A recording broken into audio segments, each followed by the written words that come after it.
श्री शिवाय नमस्तुभ्यम। हर हर महादेव। महाराष्ट्र में जो कथा चल रही थी उसमें महाराज जी ने कुछ उपाय और वो जानकारियाँ दी थी जो हम आपको डेली के डेली वीडियो से दे रहे थे। बट आज आपको हम अलग से एक वीडियो बना के दे रहे हैं जिसमें पार्थिव शिवलिंग का जो किसी कार्य सिद्ध या संतान प्राप्ति या रोग मुक्ति के लिए कैसे बनाएं उसके बारे में बताएंगे। और जो महाराज जी ने जो 12 हमारे द्वादश ज्योतिर्लिंग हैं उनके किस बीमारी के लिए या किस समस्या के लिए किस ज्योतिर्लिंग का नाम लेना चाहिए और किस तरीके से मन्नत मांगनी चाहिए वो हम आपको इस वीडियो में बताएंगे। तो अंत तक वीडियो बनी रहें जिससे कि आज ये सारी जानकारियाँ बहुत ही महत्वपूर्ण हैं और आपको इससे बहुत ही लाभ प्राप्त होगा। श्री शिवाय नमस्तुभ्यम। हर हर महादेव।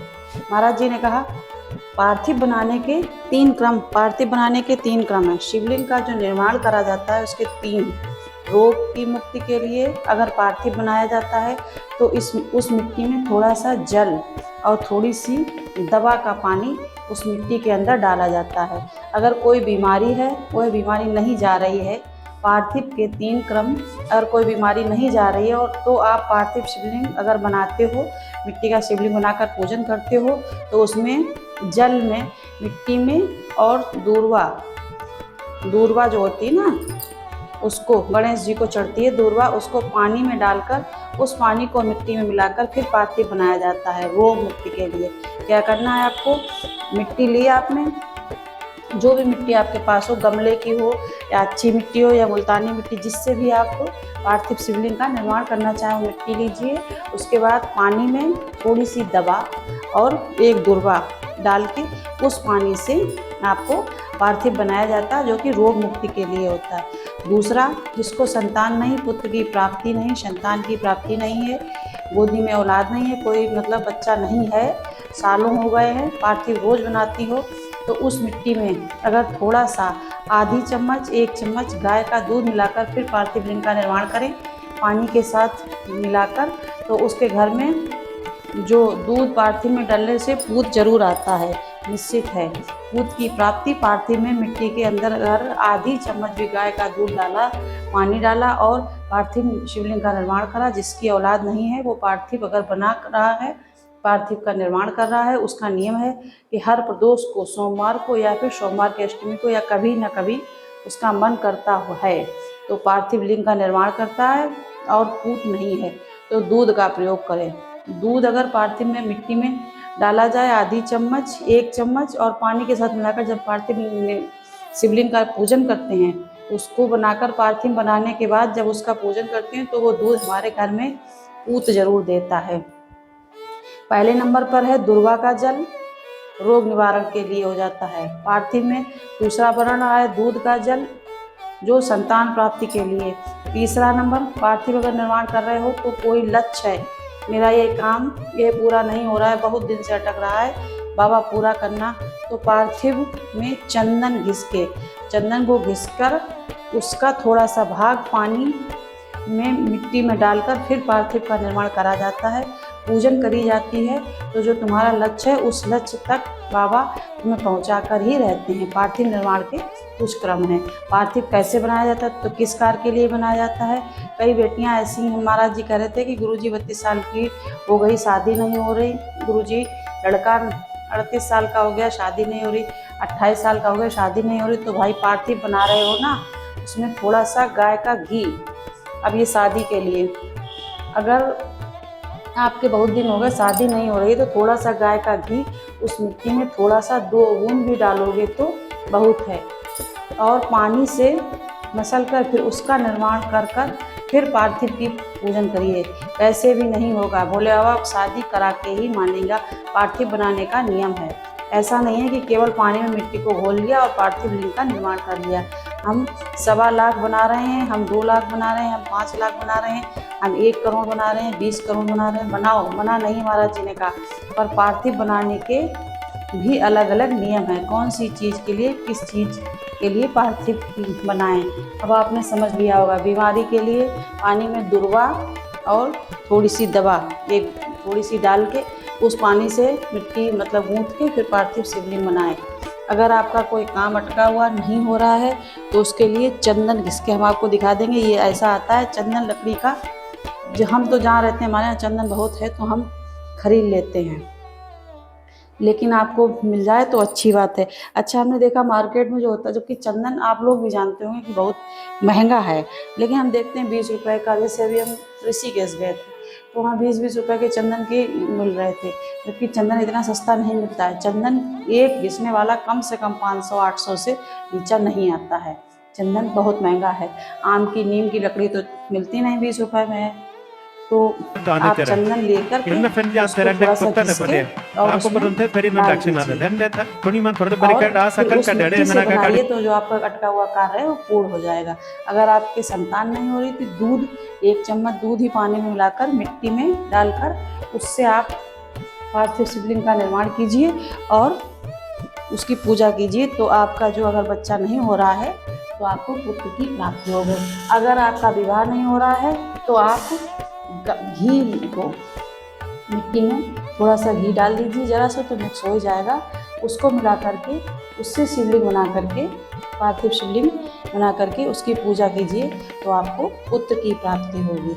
अच्छा, महाराज जी ने ये भी बताया कि बहुत लोग बहुत बड़ा बड़ा शिवलिंग बना लेते हैं, तो आपको बहुत बड़ा शिवलिंग नहीं बनाना चाहिए। आपको केवल एक थाली में ऐसे मुट्ठी, मतलब आप अपनी मुट्ठी बंद करके रखिए अंगुष्ठ के बराबर, बस इतना ही बड़ा शिवलिंग बनाना चाहिए। आपने अंगूठा करके रखा और उतना बड़ा ही शिवलिंग बनाना चाहिए, बहुत बड़ा नहीं बनाना चाहिए। लोग बहुत बड़े बड़े शिवलिंग बना लेते हैं, ऐसे वो कम फलदायी होते हैं। तो मंदिर में रखा भी इतना ही बड़ा शिवलिंग जाता है अंगुष्ठ के बराबर, और बनाया भी इतना ही बड़ा शिवलिंग जाता है, तो वो ज़्यादा फलदायी होता है। अगर आपको कोई समस्या है तो जितने कभी भी, वैसे तो महाराज जी ने कहा सोमवार को या सोमवार की अष्टमी पड़े या प्रदोष पड़े शिवलिंग बना सकते, नहीं तो आप अगर चाहे तो कभी भी बना करके पार्थिव शिवलिंग की पूजन कर सकते हैं, आपको फल जरूर प्राप्त होगा। आगे अगर आपको जानकारी चाहिए तो आप हमें बताइए।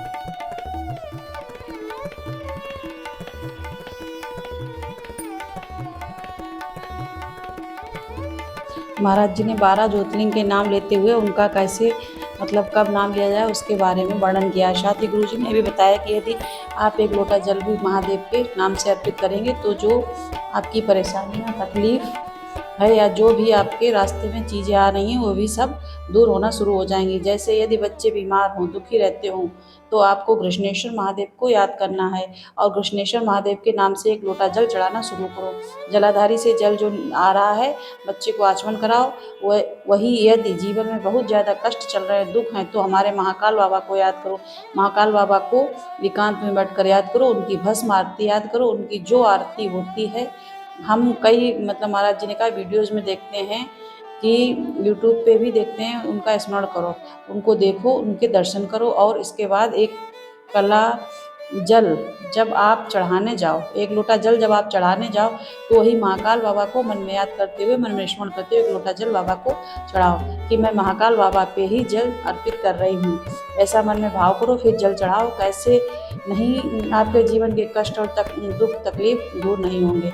इसके बाद गुरु जी ने बताया कि दुनिया जब ताने देती है और सब तरीके से आपको अपेस मिलता है, आपको मान सम्मान नहीं मिलता है, तो ऐसे में आपको त्र्यंबकेश्वर महाराज जो हैं महाराष्ट्र में, त्र्यंबकनाथ को स्मरण करना चाहिए।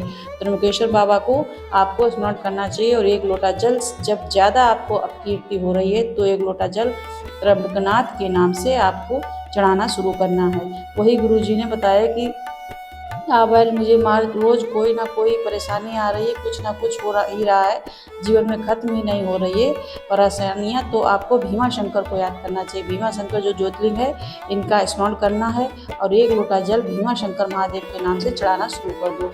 वही यदि भोजन निगलने में दिक्कत हो रही है, पाचन की समस्या ठीक नहीं है, गैस बन रही है, तो दीपधर वाले बैजनाथ को याद करो, बैजनाथ बाबा को स्मरण करो और 1 लोटा जल बैजनाथ बाबा के नाम से अर्पित करो और जलाधारी शहारे जल को आचमन करो। वही नेत्रों में यदि तकलीफ हो रही है, नेत्रों में कुछ भी तकलीफ हो रही है, दिखने की या कुछ भी समस्या चल रही है नेत्रों में, तो सोमनाथ को याद करो, सोमनाथ ज्योतिर्लिंग का स्मरण करो और 1 लोटा जल सोमनाथ महादेव के नाम से अर्पित करना शुरू करो।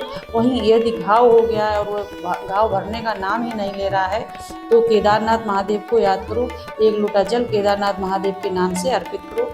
वहीं यदि लक्ष्य नहीं मिल रहा है, लक्ष्य में पहुंचना है आपको, जैसे राम जी ने रामेश्वरम ज्योतिर्लिंग की स्थापना की और आपने अपने लक्ष्य को प्राप्त किया, तो ऐसे ही आप भी रामेश्वरम ज्योतिर्लिंग का स्मरण करो, रामेश्वरम महादेव को याद करो और एक लोटा जल अपने नज़दीकी शिव मंदिर में चढ़ाना शुरू करो। आपको लक्ष्य की प्राप्ति जरूर होगी।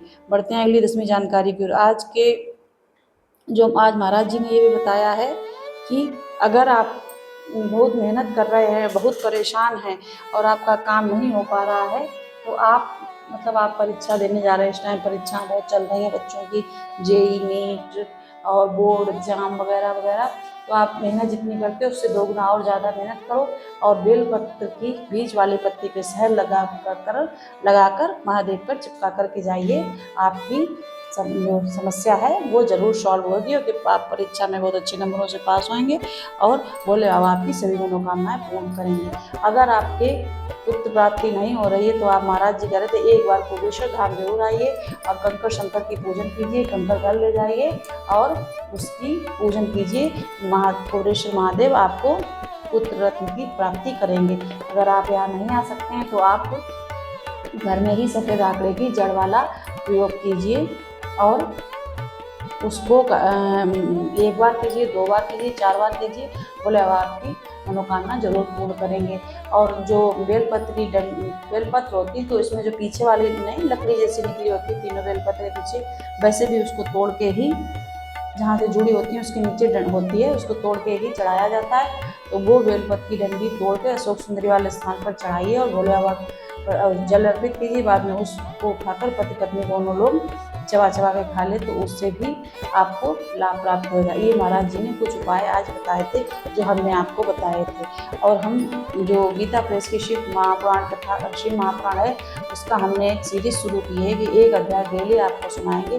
कल हमने थोड़ा सा आपके लिए डाली थी वीडियो, इसमें भी हमने एंड में डाली है, आप देख लीजिएगा। अगर आपको पसंद आती है तो हम आगे भी कंटिन्यू रखेंगे। श्री शिवाय नमस्तुभ्यम, हर हर महादेव। अगर आपको कोई जानकारी चाहिए तो कमेंट बॉक्स में कमेंट कर सकते हैं, जरूर बताएंगे।